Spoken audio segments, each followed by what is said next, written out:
जनसंपर्क अभियान के तहत नुक्कड़ सभा का कार्यक्रम ग्राम सभा अंधोखर में हुआ संपन्न। अभिनव सिन्हा का ग्रामीणों ने किया जोरदार स्वागत। खबर गाजीपुर से है, जहां पूर्व सांसद व जम्मू कश्मीर के उपराज्यपाल मनोज सिन्हा के पुत्र अभिनव सिन्हा के द्वारा लोकसभा चुनाव को देखते हुए गाजीपुर जनपद में कई जगहों पर जनसंपर्क अभियान के तहत नुक्कड़ सभा का कार्यक्रम का आयोजन किया गया, जिसमें काफी संख्या में ग्रामीण मौजूद रहे। इसी बीच अंधोखर ग्राम सभा में ग्राम प्रधान अमरनाथ बिंद के देखरेख में यह कार्यक्रम संपन्न हुआ।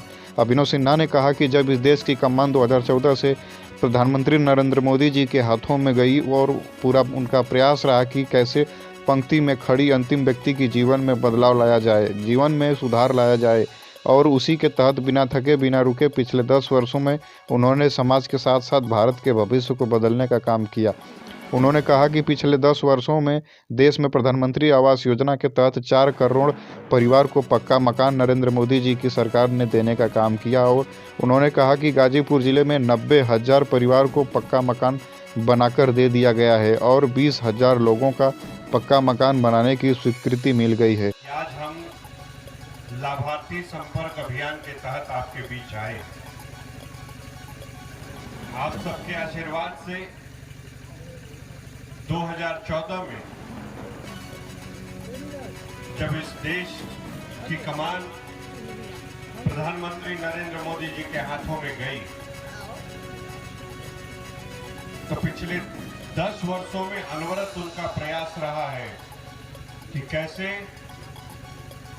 पंक्ति में खड़े अंतिम व्यक्ति के जीवन में बदलाव लाया जाए, जीवन में सुधार लाया जाए, और उसी के तहत बिना थके बिना रुके पिछले 10 वर्षों में उन्होंने समाज के साथ साथ भारत के भविष्य को बदलने का काम किया है। पारस भैया भोजपुरी में बोले तो ठीक रहे ना। चाची देखिए जा, पिछला 10 साल में इस देश में 4 करोड़ परिवार पक्का मकान बना के देवे का काम नरेंद्र मोदी जी के सरकार कैलस। हमन का बात कही जाए गाजीपुर, तो गाजीपुर जिला में 90,000 परिवार ऐसा मानस जेके पक्का मकान बना के दे देहल गई बा, और 20,000 लोगन का पक्का मकान बनावे का स्वीकृति मिल गई है। मगर हमन का देश बहुत बड़ बा, हमन का जिला बहुत बड़ बा, इनमें आबादी भी बहुत भी, तो बहुत लोग ऐसा माना जा जे अभी लाभ पहला से वंचित रह गए। अब हाल फिलहाल में आप लोग देखले हो जा कि विकसित भारत अभियान का भी सम्मेलन भइल रहा।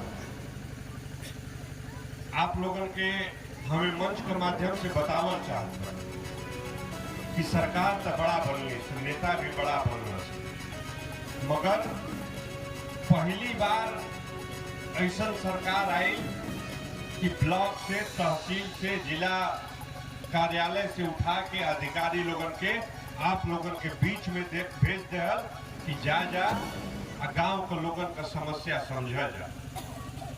कुछ लोग ये विकसित भारत अभियान का भी पारस भैया मजाक उड़ावे, मगर मजाक उड़ावे वाला अपने तो जनता में कभी रहल ना, और जब सरकारी कर्मचारी आवत पाना तो उन लोग के कष्ट होता। ये आप लोगों के मंच के माध्यम से हम बतावल चाहते हैं कि देश में करीब 12 करोड़ परिवार के शौचालय देवे का काम भारतीय जनता पार्टी के सरकार कैलस। प्रधानमंत्री जी जब लाल किला का प्राचीर से स्वच्छता का बात कहना, शौचालय का बात कहना, तो लोग उनका मजाक उड़ावा, मगर वो मजाक उड़ावे वाला हमन का गांव, हमन का सुदूर इलाका में रहे वाला माई बहन का कष्ट कभी समझ ना सकेगा कि शौचालय ना भेला का वजह से उनका जीवन में कितना दिक्कत आवे। इस दिक्कत के हो समझल तो इस देश के यशस्वी प्रधानमंत्री नरेंद्र मोदी जी समझ। हमन का देखले बानी जाए कि परिवार में केहू को पहले तबीयत खराब हो जाए तो जमीन गिरवी रखे के पड़े जाए। गलत कहत बानी। हमन का माई बहन के अपन गहना गिरवी रखे के पड़ी। मोदी जी अला 55 करोड़ लोगन का आयुष्मान कार्ड बनल, आज मुफ्त में, चाहे सरकारी अस्पताल हो चाहे प्राइवेट अस्पताल हो, 1 साल में 5 लाख रुपया का मुफ्त इलाज करे का काम ये भारतीय जनता पार्टी का सरकार कर रही है। हम बात करें किसान सम्मान निधि का, 6,000 रुपया सालाना किसान के खाता में जा रहा है।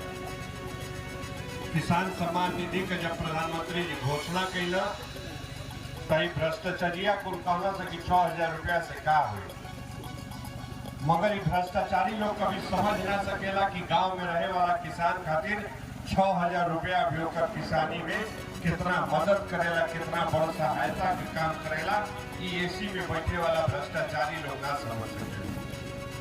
वो लोग खातिर तो 200 करोड़ 300 करोड़ गिनती करत करत आदमी थक जाए, मगर वही का पैसा खत्म ना हो। जी आप लोगों के हम बतावल चाहते हैं